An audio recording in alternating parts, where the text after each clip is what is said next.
دنګ سروې ورته خم شي داسې دی محفلونه ورته دم شي داسې دی که ځواني ترېنه هم لاړه شي نو ځي په والله که ترې څه کم شي داسې دی اباسین هم په خپل حسن ډېر غره دی دی مخې ته مدهم شي داسې دی.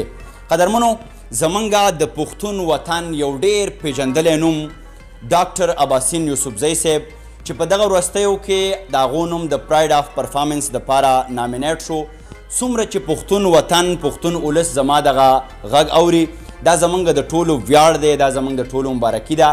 نن مونږ د اباسین صاحب په ویاړ کې دغه غونډه راجوړه کړې ده. په بنیادي توګه زه او راشد خان راشد مونږ د اباسین صاحب شاګرد خاص تو کې راځو. دغه زمونږ د اباسین صاحب سره یوه ځانګړې مینه وه چې مونږ په محدودو وسایلو کې یو غونډه راجوړه کړه.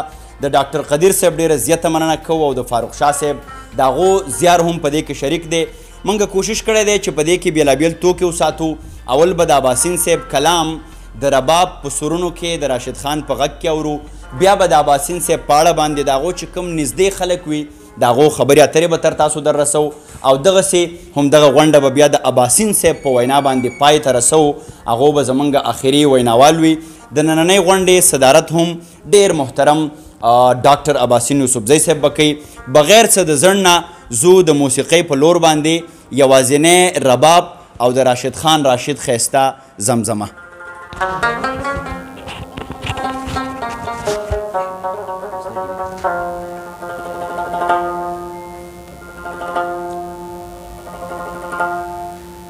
انګور سره یاري ده که د بنګ سره یاري ده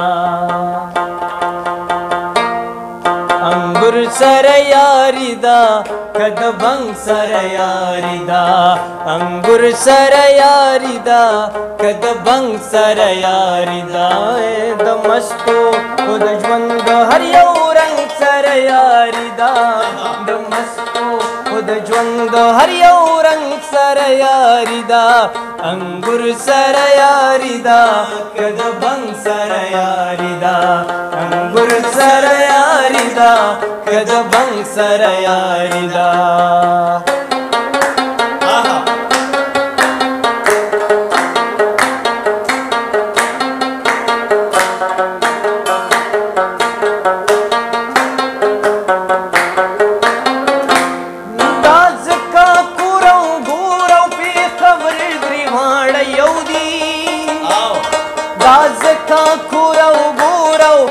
خبر درې واړه یو دي دا ځکه کور او ګور او پې خبر درې واړه یو دي دا ځکه کور او ګور او پې خبر درې واړه یو دي زما د باباګانو د اورنګ سره یاري ده زما د باباګانو د اورنګ سره یاري ده د مستو د مستو د مستو د مستو خو د ژوند د هر یو رنګ سره یاري ده انګور سره یاري ده که د بنګ سره یاري ده لا لا لا لا لا لا لا لا لا لا لا راشد دې ژوندی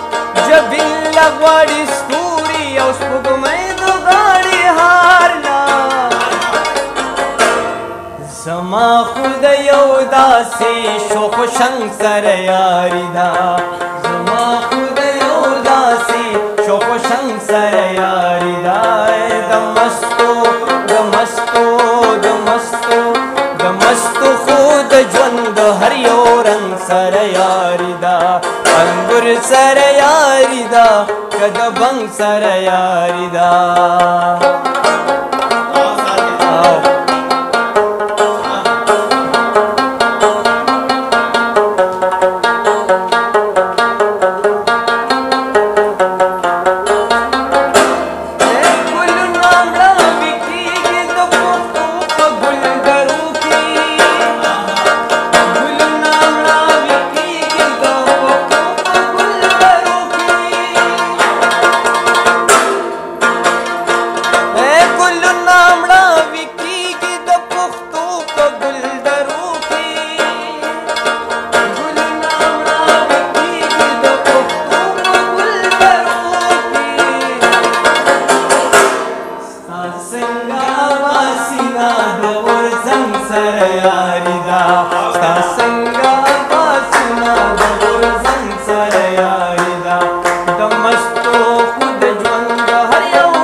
واه واه واه ډېره زیاته مننه کومه د راشد خان او د ډېر خوږ سعد حیدر د حسن ډیوه دومره دبدبه توبه توبه ما ستا دپاره ماته کړه توبه توبه توبه او چې ستا سترګو ته ګوري هر سړی ځان سره وایي توبه توبه توبه توبه توبه. ډېر محترم فاروق شاه صاحب دا توبې مې ځکه وویستې چې فاروق شاه صاحب ډېر د نږدې نه اباسین صاحب پېژني نو اوس به تاسو هم توبې وباسئ. هغو د اباسین صاحب په اړه باندې ډېرې لنډې خبرې به راسره شریکوي. فاروق شاه صاحب ډېره زیاته مننه کوو تاسو هم موږ له خپل وخت راکړو راسره کېناستئ د اباسین صاحب په اړه باندې خپل لنډ نظر را شریک کړئ. او جی افسر افغان صاحب داسې ده چې نن به د اباسین صاحب په محنت باندې خبرې وکړو بیا چې ولې چې دته پراید آف پرفارمنس ملو شوی دی نو دا د دې ملک ډېر لوی ایوارډ دی پراید آف پرفارمنس. نو دا د ینګ جنریشن ته دا ښوول دي چې دا ایوارډونه مطلب چې څوک جهد مسلسل کولی شي که نه او اباسین دی موږ نه لږ کشر دی دوه درې کاله بلکې موږ خو د مشر رور ملګري یو خو بیا وروستو هغه لاړو یونیورسټۍ نه نو بیا موږ او دوی شو. نو دا سړی زه وینم فار د لاست 35 ایئرس که نه چې دی مطلب د دوی هره ورځ محنت دی نو دی که دې ځای ته رسېدلی دی نو محنت یې کړي. نو دا د دې ینګ جنریشن ته دا وایم چې دا حسدونه مسدونه پرېږدې محنت وکړئ که نه چې د محنت ما لیدلی دی دې ګواه زه یم که نه چې دې سړي څومره محنت په د شعر او ادب په دې فیلډ کې کړی دی. د خو خیر فیلډونه نور هم زیات دي دی خو کالم نګار هم و دی خو اینکر پرسن هم دی شاعري په خپل ځای د ډپارټمنټ چیرمین په خپل ځای دی خو دا ټول د دې محنت نتیجه ده. نو زه به د ینګ جنریشن ته دا وایم چې دا خبرې چې کومې دي دا یو بل په خپوره ښکلو باندې نه میلاویږي دا په جهد مسلسل باندې میلاویږي. ډېره مننه کوم فاروق شاه صاحب. د فاروق شاه صاحب لپاره لاسونو ډېره پړقه په ژوندانه کې اباسین غوندې تیزي پکار ده دا زندګي لکه د واورې سوړ مزاج نه غواړي. نو واقعي چې د محنت په بنیاد باندې کارونه کیږي او کم خلک کم قامونه چې محنت کوي هغه په پورته ځي. توبه شاه زمونږ یوه ډېره ښه کمپیره یوه ډېره ښه نطاقه د کوربتوب ډېرې ښې چارې د بېلابېلو شیشو نه به تاسو لیدلي وي. د اباسین صاحب د شخصیت په اړه باندې که هغه را سره خپل لنډ نظر شریکوي. جی توبه. افسر افغان ټولو نه اول خو دا موږ دپاره ډېره لویه د خوشحالۍ خبره ده د اباسین صاحب دغه نامینیشن او بیا چې زه چېرته هم ګورم د زموږ د پښتنو خبره راشي چېرته د مشرولۍ خبره راشي چېرته د پښتنو د نرتوب خبره راشي نو په هغه ځای کې اباسین صاحب چې دی نو هغې موږ ته هر ځای کې رایادېږي. چېرته د مشرولۍ خبره راشي او چېرته داسې خبرې چې یاره پښتانه چې کم دي نو هغه یا ځپلې شوي دي یا پښتانه چې کم دي هغه ترهګر دي خو چې بل طرف ته موږ بیا د اباسین صاحب غوندې د مشرانو مثالونه ورکو نو زموږ خپله هم سینه لوړه شي او موږ خپله هم خوشحاله شو او بل انسان هم بیا دغه وي چې واقعي په پښتنو کې داسې خلک شته دي چې هغوی مثبت رنګ لري او پښتنو کې داسې خلک شته چې هغوی ترقي پسند دي او هغوی مخکې تلل غواړي. تھینک یو سو مچ. ډېره زیاته مننه کومه. د حسن په تعریف باندې هیڅ څوک متفق نه دي خو زه چې تا ته ګورم ویم ښکلا به داسې وي او زه نه ګڼم چې دا سکڼه به عمر هم زړه کي مین به یې سپینګیری شي خو دا به داسې وي. زمونږ ډېر تکړه ځوان او ډېر ښه انرجیټک ځوان دی ډېر کار کوي. ریاض غفور هغه را سره هم ناست دی د شعر او ادب نه هم خبر دی صحافتي هلې ځلې هم کوي. د اباسین صاحب په اړه باندې د هغو نظر پوښتو. جی ریاض.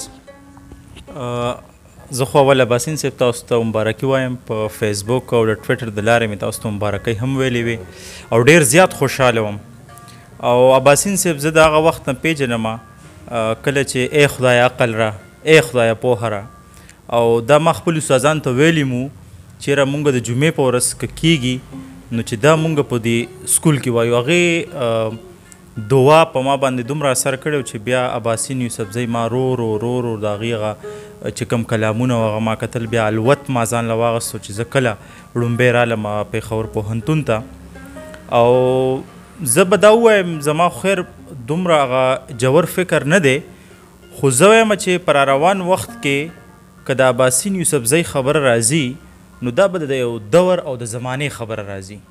که موږ د پښتو ادب خبره کوو نو داسې به وایو چې یاره د اباسین یوسفزۍ صاحب دغه دور کې داسې چل و پښتو ادب داسې و داسې و نو اباسین یوسفزۍ شخصیت که څوک ګوري نو د دې دا فن چې کوم دی دا د دې د شخصیت هغه آینه ده عکاسي کوي. نو زه ډېر خوشحاله یم، بیا ورته هم مبارکۍ وایم او د حکومت دغه ګام هم ستایم چې دومره میرټ یې فالو کړی دی او اباسین یوسفزۍ صاحب یې نازولی دی. ډېره زیاته مننه وکړم. ډېره زیاته مننه کومه. لکه سپین غر چې د ځمکې نه اوچت دی، په پښتون فطرت کې دومره شرافت دی. د انکار د جرت هم بلها مزوي، مسلسل اقرار والله چې اذیت دی. د چا فکر چې د چا د فن نه بریښي، اباسین یوسفزۍ هغه شخصیت دی. زمونږ د نننۍ غونډې مشر او څوک چې صدارت هم کوي او د کم ښاغلي د وجې نه چې دغه غونډه راجوړه ده، ډېر محترم ډاکټر اباسین یوسفزۍ صاحب را سره ناست دی. آخري کلمات به د هغو شریکیږي، دا تاسو او دا ډېر محترم اباسین صاحب. ډېره مننه افسر افغان صاحب. د ټولو ملګرو په خاصه توګه فاروق شاه صاحب، د ډاکټر قدیر صاحب او د خپلو خوږو کشرانو افسر افغان، راشد خان راشد او محترم توبه شاه، ډېره مننه.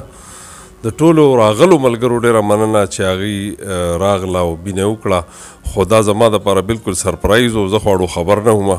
نن خو ما خپله چوټي خوند مې ترې اخیستو د چوټۍ نه، او زه چې په چوټۍ په ورځ باندې زه د کوره بهر نه وځم، چوټۍ په ورځ باندې زه کتاب یا قلم سره تعلق ساتم او داسې ډېر سر سړم نه کوم. خو بهرحال زه ډېر خوشحاله یم چې زما په خوشحالۍ زما ملګري، زما کشران خوشحاله دي او لا ډېر کار پروت دی. افغان صاحب، لا په سیر کې مې پوڼۍ نه ده ریشلې، اباسینه مزل پاتې یو په لس دی. زما دا ارمان دی چې د پښتنو بچو په سکولونو کې پښتو د لازمي مضمون په توګه وښودلی شي، لکه څنګه چې په چین کې خپله ژبه ښودلی شي، په جاپان کې، په روس کې، په امریکا کې، په ټول یورپ کې. دغسې زه غواړم چې زمونږ بچي هم په خپله ژبه کې تعلیم حاصل کړي.